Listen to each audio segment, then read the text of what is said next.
All right, good evening. It is 7 p.m. in Northport, New York, and 1 a.m. in Naples, Italy, near the village of San Leucio. I'm Sam Kimball from Crush Wine Experiences, formerly New York Wine Events. Thank you so much for joining us on virtual day trip to wine country presented by Citi. We are here for a superb winery, vineyard, and tasting experience that comes from Vino Vineyards in Long Island, where they have 1 foot in America, but 1 foot in Italy. A very interesting place, an absolutely gorgeous winery and vineyard in Western Suffolk County. Delvino is a winery that's located in the rolling hills of Northport on Long Island's Gold Coast. It is family owned and operated, and their commitment to absolute quality extends not only to their wine and to the food that they offer, but invites people to contemplate time and place. And I can tell you, when you visit the winery and the vineyards, you're coming to their home. It's a place with a sense of family and a sense of the location and the place that it's in. So the theme is real. 1 foot in America, 1 foot in Italy. Delvino is New World with a bridge to the old world. And why is that, you might ask? That is because the Giachetti family, the owners, they trace their roots back to the 18th and 19th century in Italy, when Lisa Giachetti, who's one of the owners, her family made wine in Italy for the king in that region. Eventually, the family moved to the US and they started making wine at home in earlier generations. And then more recently, wait for it, in the basement of Fred Giachetti's law practice, which we're going to hear more about. It's a very interesting story. Fast forward to today, 2021, and the stats are 11 acres of winery and vineyards in Northport, New York, in Western Suffolk County, another 10 plus additional acres across Long Island on the North Fork. In that area, the North Fork region, 8,000 cases of wine produced a year, 96,000 bottles sealed, labeled, and ready for consumption. A very fun and very interesting place with some great wine. Welcome everybody, welcome one, welcome all. Please ask any questions or make any comments in the chat, and we will answer those as we go on the fly during the session. Don't be shy.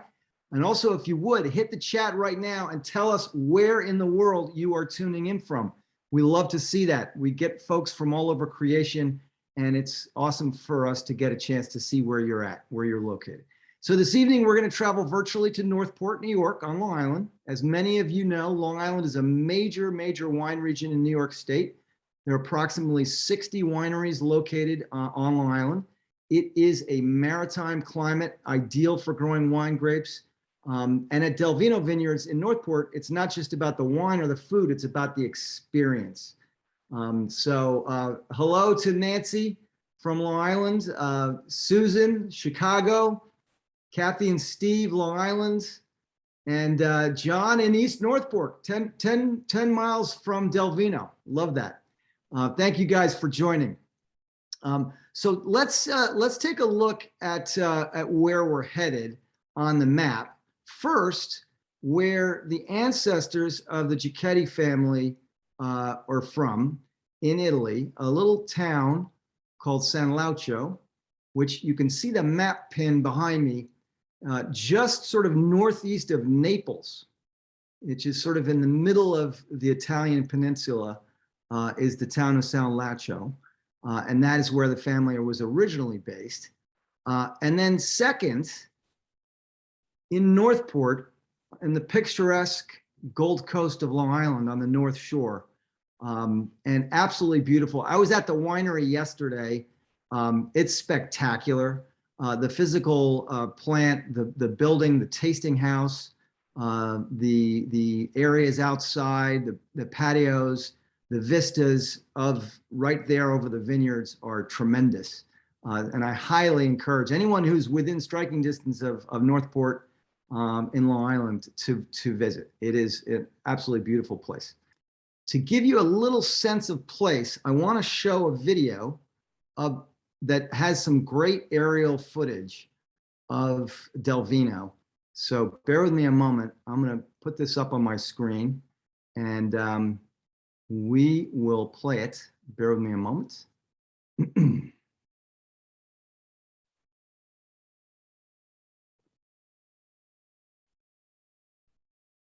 All right, let's see. And 1, 2, 3, go.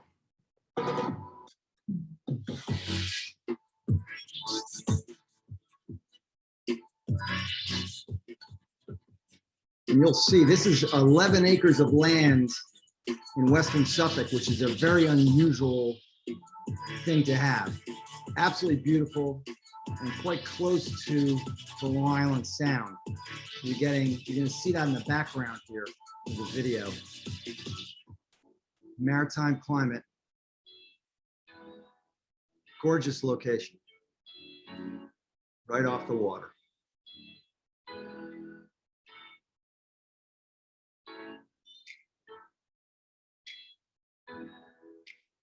Spectacular. All right. So guys, without further ado, I would like to bring in our guest speaker. Sorry about that. We have a couple of guests with us, a couple of VIPs. We have Joe Evangelista, who is the general manager and on-site winemaker at Delvino. And we have Fred Giachetti, the owner of Delvino. So I want to welcome Joe and Fred to the broadcast. Thank you guys so much for joining us. It is great having you here. Thank you, Sam. Thank you so much, Sam. Really appreciate being here tonight. So you're absolutely welcome. It's a pleasure having you. Where does the broadcast find you? It looks like you're in the production area of the winery. Yes, we are. We're actually in the processing room. So behind us, we got a couple of our tanks. We got the press behind us. Yeah. So we got some 2021 Malbec, 2021 Merlot behind us that we actually just pressed last week. And how much of those wines are coming from the vines and the vineyards right there on the property in Northport, and how much are coming from the fruit and the grapes out on the North Fork? Well, these particular grapes came from our North Fork property out on the east end of Long Island. So our white wines, the Sauvignon Blanc, the Pinot Grigio, the Rosé, all come from this property here. Got it. And what, Fred, and this is really your vision, and it's an amazing sort of manifestation of that vision, the place that you've built. I have to ask you, and I ask this of everyone who comes on the show, whether it's Chateau Montelena in California or whether it's a Tuscan winery in Italy. Sam, I got to stop you right there. I have to stop you. It wasn't my vision. It was my wife's vision. I got to give her full credit for this. I'm going to tell you what happened. As a real estate attorney, I saw this property. It's on the Gold Coast of Long Island, and I saw condominiums, and I said, boy, oh boy, I'm going to try and cram 60 to 100 condos here. And my wife said, I see grapes. And a happy wife is a happy life. And so I have grapes, and it's a lot of fun. She was right. We've met a lot of great people. But truly, it was her vision. And I have to give her full credit because, obviously we had a lot of concerns. It's a valuable piece of property here on Long Island. We wanted to be successful with whatever we did with it. But my wife decided that this was the best thing for the property, and not only for us, but also the community here in Northport. It's meant a lot to the local community. At first, there was some adversity, but we've worked through all that, and all the neighbors, the community, the town, everybody is very enamored and endearing to Delvino Vineyards. So we're very thankful right now. Well, I'm really glad. But I wanted to correct you. So I meant that in this sort of the plural, your vision, you and Lisa. Lisa, don't hate me. So I'm glad you mentioned that, because one of the things I thought about when I was there yesterday, and Joe gave me a great tour all over the property and the tasting house, was what was going on. Was it almost 10 years ago when you actually acquired the property and the acres? That's a lot. That's a large plot to be not developed in a part of Long Island, in the largest metro area in the United States, that is totally developed. So what was happening? And I love your description, because I probably would have had the same thought. Well, how can we put 60 condos in here? But the fact of the matter is, I'm serious. you created something much more meaningful and lasting. But what was going on 10, 12 years ago when that property was there and becoming available? Well, we had just come through the financial crisis, if you'll remember. So the property was available and construction wasn't at a fast pace as it is today. So the thought was that, could we do something else with the property? And this was my wife's idea, that if we sort of mirrored what our family does over in Italy, perhaps it would be successful and as successful as they are over in Italy. So, and in a lot of ways, I think we're even more successful about how we approached this business here in America and how we operate the business. It seems to be working very well. So, and we have a lot of fans, and I can't thank the fans enough for all their support. It's been a great run for us here at Delvino. Even our first year was a crazy year, but the second year we had a pandemic, and now the third year we seem to have caught our stride. And we're just so thankful for all the support we've received. Well, you have a lot of fans, and there are a number of them on watching right now. And if you could see the chat, Fred, there's a bunch of people who have expressed their admiration and love for Delvino, and a couple of whom said they were just there today or the other day. So it's definitely top of mind. And we have, I guess, the financial crisis to thank for this wonderful place coming to be in a place where it really normally wouldn't, given what goes on in Suffolk County with development. So in terms of the winery, you've got the 10 acres of grapes and property in Northport approximately, and then you've got the grapes and the vineyards that you have out on the North Fork, which is about 60 miles away. I mean, it's not around the corner. One question that I have is, knowing a little bit about microclimates and weather and meteorology, how are there differences in the flavor characteristics of the grapes that are produced in Northport versus those that come out of the North Fork? Well, actually there are, and it's very interesting that you mentioned that, because here we're further west. We're a little bit warmer than they are on the east end of Long Island, because they have the Twin Forks there cooling in the evening hours. Here, we don't have that. We do have a wonderful breeze coming in off of the Long Island Sound, which is great for air drainage. So we have very low disease pressure here.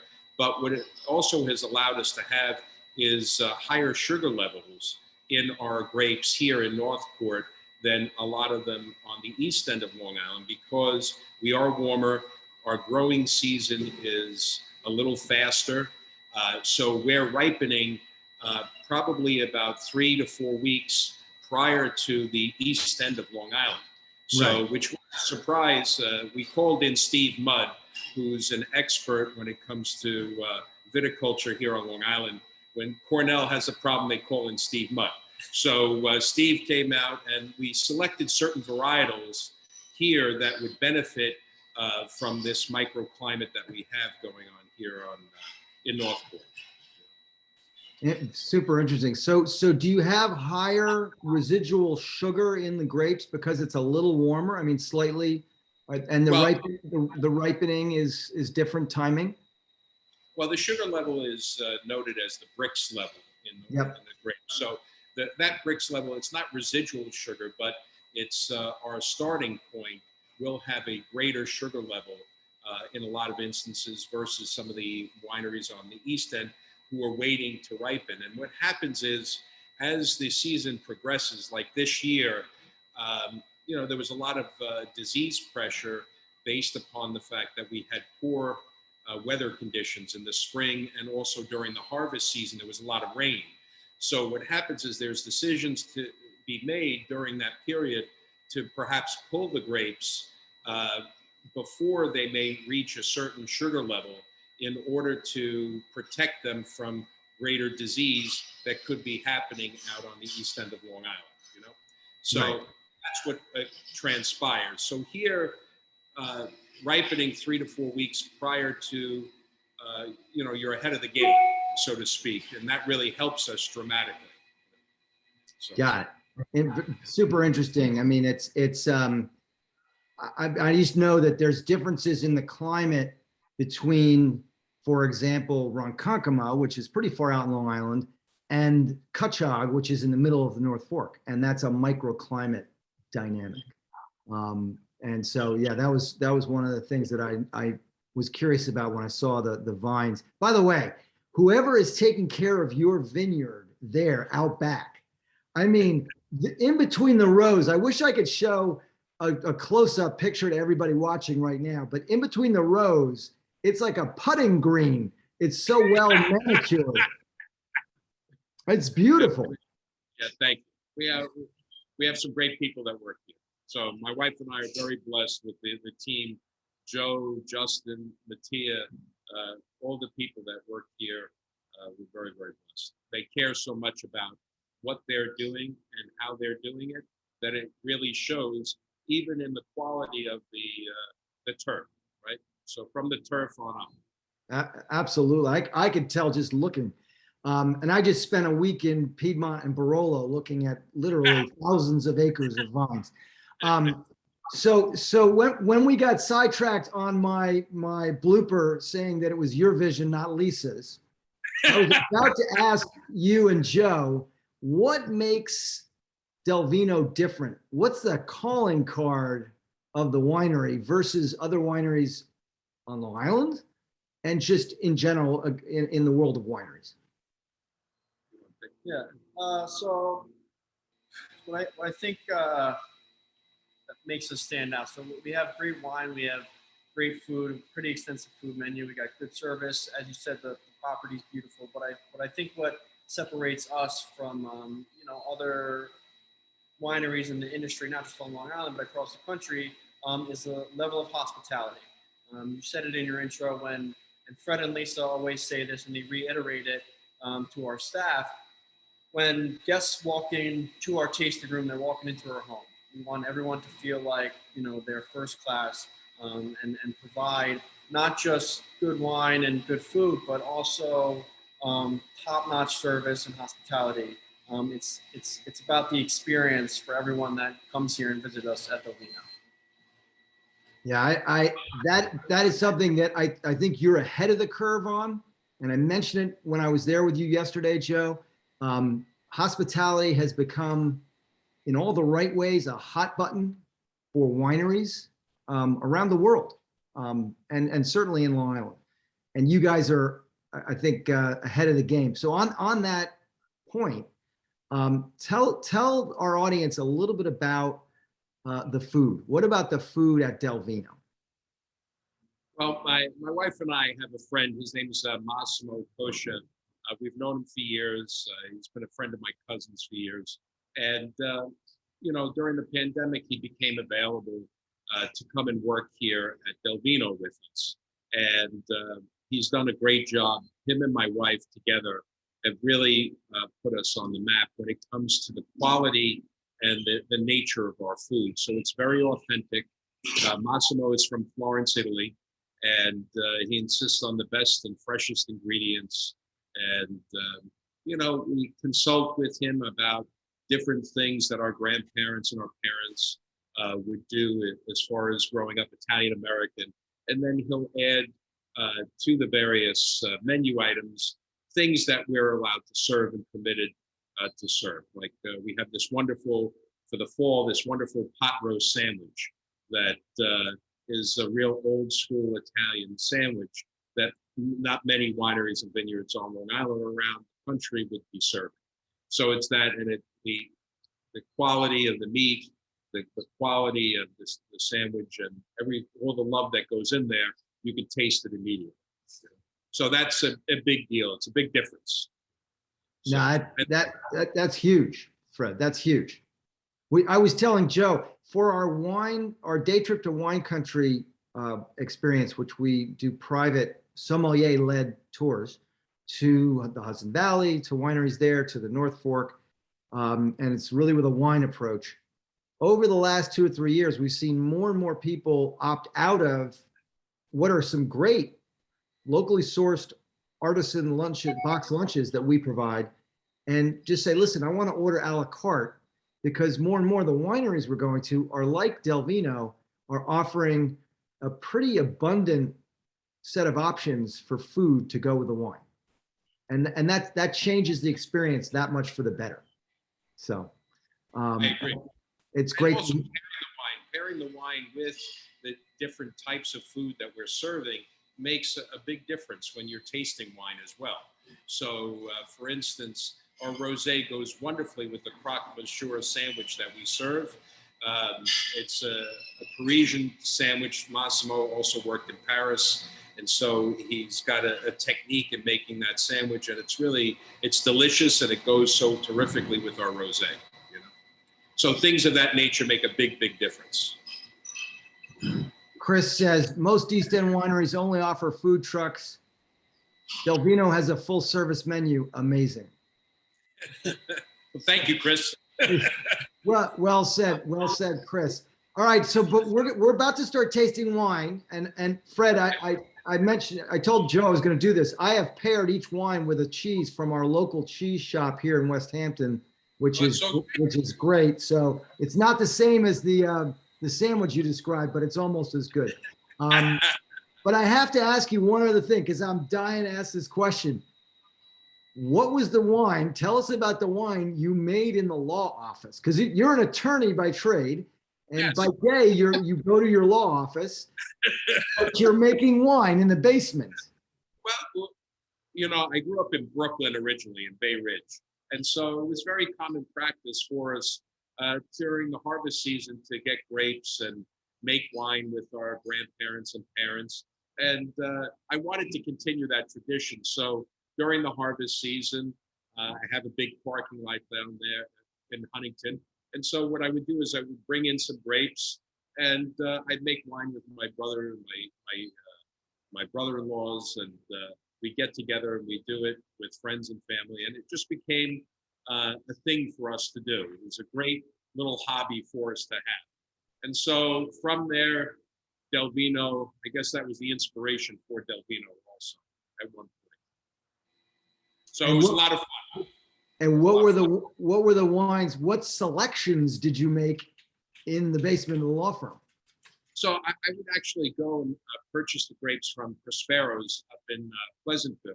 Yeah. And bring the grapes down, and we would select, the Napa quality grapes of Cabernet, Merlot. We put a Petit Syrah in there, and we would blend the wine like that, and then we would make a nice Cabernet. So we make one type of wine, and then we'd also do a white as well, because the whites are a little easier because you could buy the juice, whereas the red grapes, you want to have those skins in contact with the juice. So that's what we would do. And we would make, it started out only as about 65, 75 gallons to now making 8,000 cases. Sometimes I have to pinch myself because I can't believe it, to be honest with you. So go from 75 gallons to 8,000 cases. It's a lot. It's a lot. You're a long way from Bay Ridge and homemade wine at that point. I still love Bay Ridge. All right. Last question, and I'm sure people are dying to start talking about these wines, and I'm dying to start pairing them with the cheese here. What is the most interesting, surprising, or shocking thing you've ever seen, learned, or done in the wine industry since you got into this business? Well, I will tell you, one of the greatest things that I've experienced in the wine industry is the level of cooperation here on Long Island and elsewhere with people being in this industry, and how willing people are to help each other to expand their businesses and grow together. So whereas in other industries, including my law practice, sometimes there's fierce competition amongst your competitors. Here, it's been a lot different. It's a very pleasant experience that I wish most people in their industries could enjoy, because the level of cooperation and the spirit amongst not only the winemakers and the growers, but also the people who are just working in the industry is so unique, I think. And even more so here on Long Island, that it's really touched my heart and my wife's heart. And it's been one of the greatest experiences of our lives. So. I think that's a great observation. It's one that I'm well familiar with, having spent a lot of time with wineries throughout New York State. And you do see that in Long Island, you see it in the Hudson Valley and beyond. And it's kind of nice in this day and age to see that kind of collaboration and everybody putting their hands in the middle. So, all right. So what wines are we tasting today? All right, so we have four wines that we're going to be going through today. We're going to start off with our Chardonnay. Yep. That Fred said was harvested right from our field here in Northport. After that, we're going to do our Sauvignon Blanc, which is harvested here as well, followed by our Rosé that we also get from our property, and then we're going to round it out with our Suprema Red Blend. Excellent. All right, so this Chardonnay, is this a single varietal, 100% Chardonnay? Yeah, 100% Long Island Chardonnay and stainless steel fermentation. We don't add oak to it. We like it cleaner and crisper. And, given the Long Island soil composition, it really, I think, is a lot nicer. Just make sure it's the right temperature, Sam. I love the bouquet on it is wonderful. Yeah, it's super aromatic. Super aromatic.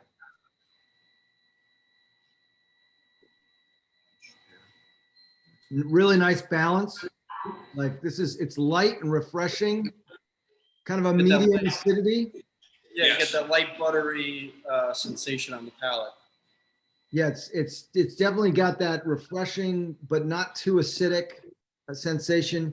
And now I am going to, drum roll please, I'm going to have a piece of Manchego cheese. I just picked it. That's good. That's a good one. Perfect. That's perfect. Oh wow. It goes very well. You see, Those go great. Once you add a certain type of food with the wine, it just enhances the experience altogether. I mean, as you can see, I love food. So I love pairing wine with food, and it's really one of my passions, and I love that. Fred, this sounds almost sort of, straitjacketed. I literally don't drink or taste wine without food. It just, the combination, when it's something that goes with it, and it's not that hard to find things that go, is just, it's 1 + 1 = 3 every time. So, excellent. That's what we actually started Delvino. What happened was, while we were trying to start it, a lot of people thought this was going to be a gin mill, a bar, where people come in to get drunk. And, wine is a different experience altogether, especially when you have food. It's about celebration. I mean, wine dates back, even before the Bible. So it's one of those beverages that is enjoyed through the ages. It's different than a distilled spirit, which, taking nothing away from a distilled spirit, it's just a different experience altogether. Absolutely. Did you run into any friction from the local community or town when you were starting the process of putting the winery in place? Originally, with change, people get nervous. And I think, for us, there was concerns about parking. There was concerns about people coming to the community and, that, don't necessarily live here, which I understand because I live within an eighth of a mile of the vineyard. So I'm also a neighbor here. And so I understood all the neighbors' concerns. And I think my wife and I handled everything in such an appropriate manner, never to get upset with any of our neighbors, because we understood that change would be problematic for them if we didn't really carry ourselves well and be diplomatic and make sure that they understood what we were trying to accomplish here, that this wasn't going to be a bar, or it wasn't going to be a place like some of the nightclubs that they were worried about, like what happened with Vineyard 48. Right. Well, Vineyard 48 was a nightclub masquerading as a winery. Okay, you said that, Sam. I get in trouble. I'm sorry. Maybe that was too controversial, but that was my impression of the place. But it's no longer in operation, so hopefully that's not causing a problem. So, all right. So the next wine we're going to taste, and I should put these up. I'm gonna share my screen and show. Let me just show the bottle before we go to the Sauvignon Blanc. Let me just toggle over and give people a peek here. I love the label. You guys did a great job with the graphics. It expresses that old world, new world connection really nicely. So if I could explain the label for you, Sam. So you'll see on the screen, the Alto Chardonnay, the crest of the label is the certificate of authenticity. And you'll see the two crowns for the king of the two Sicilies, as they used to say, the Bourbon kings in Italy. So that's what the two crowns stand for. Mm-hmm. And then you'll see the scroll work, because my wife's family were also in charge of producing the king of the Bourbon kings silk manufacturer. And that's the certificate of authenticity, that emblem. And that's what we wanted to carry forward, so that foot in the old world and new world makes a lot of sense. So. Well, it's delicious. And by the way, if I start a wine bar anytime soon, I'm going to put your Chardonnay and the Manchego as a pairing on the menu. I just had another piece of Manchego. It's spectacular. So, all right. So we're going to move on to the Ventola, which is a Sauvignon Blanc. Is it 100% Sauv Blanc? Yes, 100%. I'm sorry. Good. It's 100% Sauvignon Blanc, 100% from Northport, New York. And it's one of those wines that we're very proud of. It has a wonderful bouquet, and it has a wonderful lemongrass finish to it. Yep. And it's very, very pleasant. Now, so this is 100% grapes from right from behind me on my screen. On Northport. Wow. And obviously stainless. This is all stainless fermented.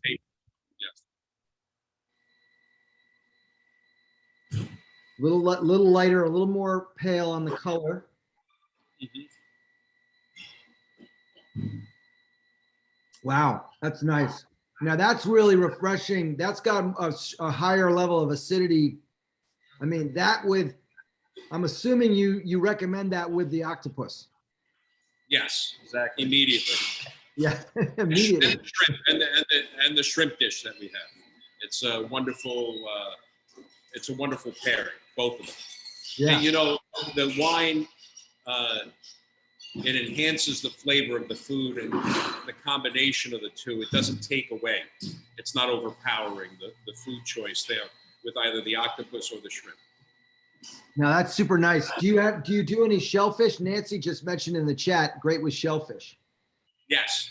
So we have hired in the past, and he comes periodically, an oyster farmer from Blue Point, and Massimo makes oysters.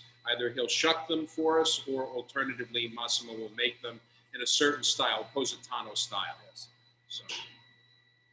Great. And this goes great with the oysters as well. So now I'm going to try this with the pecorino, because that was my pairing that Joe and I talked about. Yeah, Pecorino is super sharp. Great combination. Wow. That's 1 + 1 = 5. That's great. I mean, the Pecorino is just fabulous with that. Excellent. So now we're going to move on to the rosé. And tell us a little bit about this. This is a blend of a few different grapes for this rosé, yeah?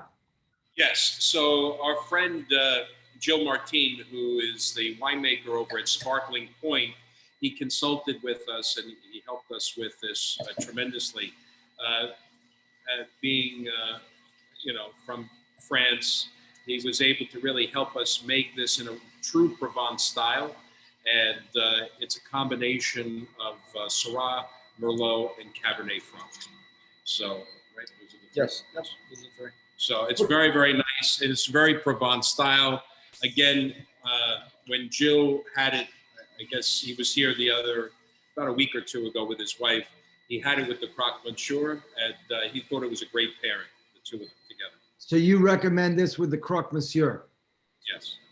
Got it. All right, let's let me put that on screen so people can see it. Beautiful color in this wine. Isn't it nice? Yeah. Yeah, so this is the rosé. Just out of curiosity, what are the proportions broadly, roughly, of the grapes? So it's mostly Cabernet Franc. It's about 45 Cab Franc. Then it's like 35 to 40 Merlot, and then the rest Syrah. It's delicious. Would you say this is Provence style? Well, yes. According to Jill Martin, yes. Yeah. Well, and he should know because he's French. He should. And yes, it's wonderful. And I give him all the credit. He's really done a great job for us with that. And he does other consulting work. He does a lot of testing for us. And him and Mike Falsetto over at Sparkling Point have been nothing but terrific. We love it. I know Mike well. Known Mike for years. Yeah, he's a great man. We love him.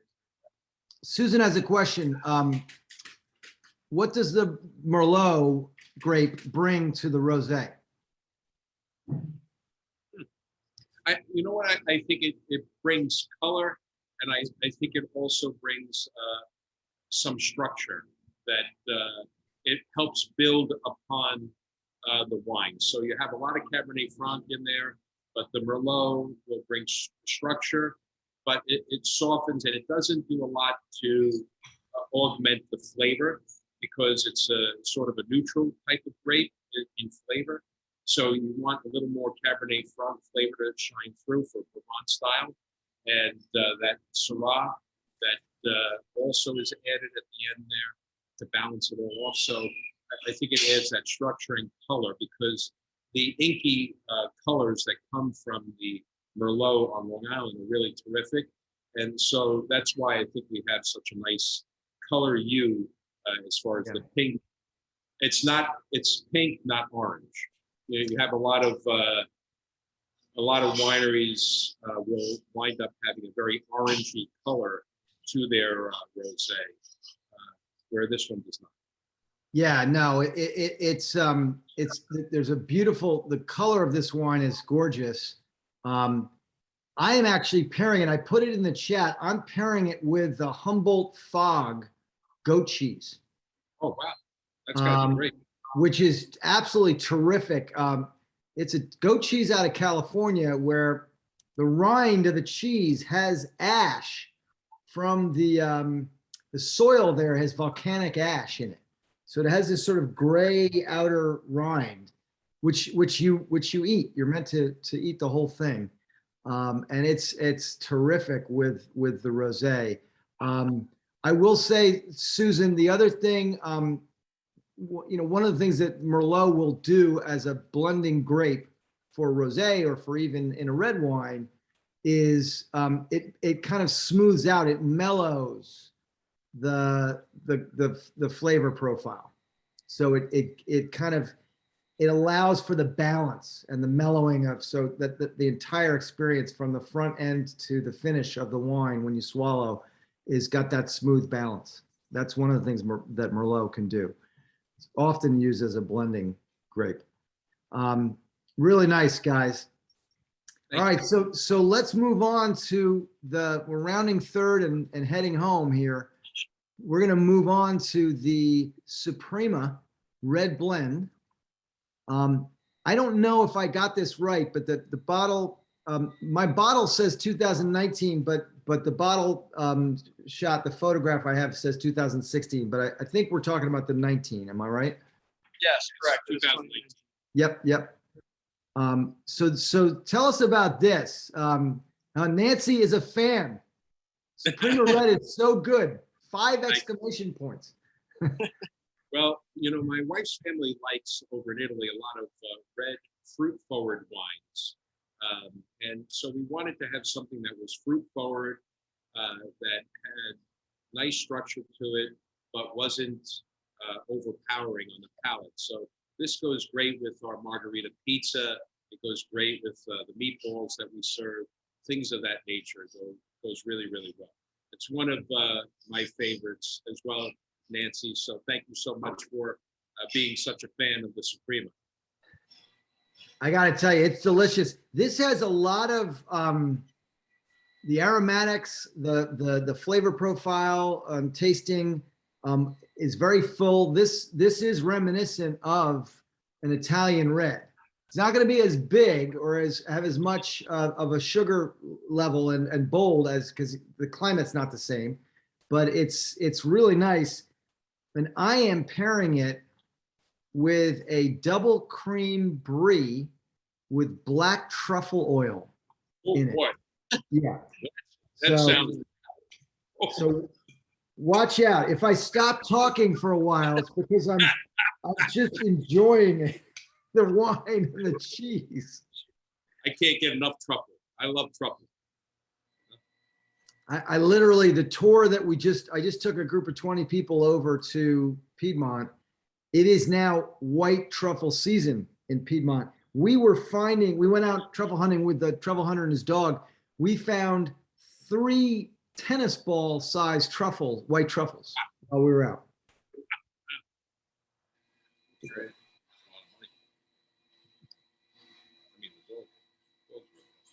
Oh my God. Do you guys serve this with a truffle cheese at the winery? We do. Yes, serve it with our Tartufo cheese. It's Wow. It's a black truffle cheese, soft cheese. It's really terrific. But it also goes great with that margarita pizza. It goes great with our red sauce meatballs that we serve. You know, so it's got there's a lot of opportunity to pair it. This wine just changed when I had the black truffle cheese. It literally was a transformative thing. Amazing. Question from Scott: how far west, like New Jersey, do you distribute? We only distribute we only make enough for what we serve here at Delvino. So we're not in distribution. We do everything in a small batch environment and very artisan style. So I didn't want to be in distribution. So the other thing is our wines have very low sulfite content in them. We did that intentionally. People who have suffered when they've had wine for, let's say, a stuffy nose or a headache, as they're drinking the wine, it's due to the sulfite content. So what we do is we have very low sulfites, and people, can enjoy and drink the wine without having to worry about those types of preservatives.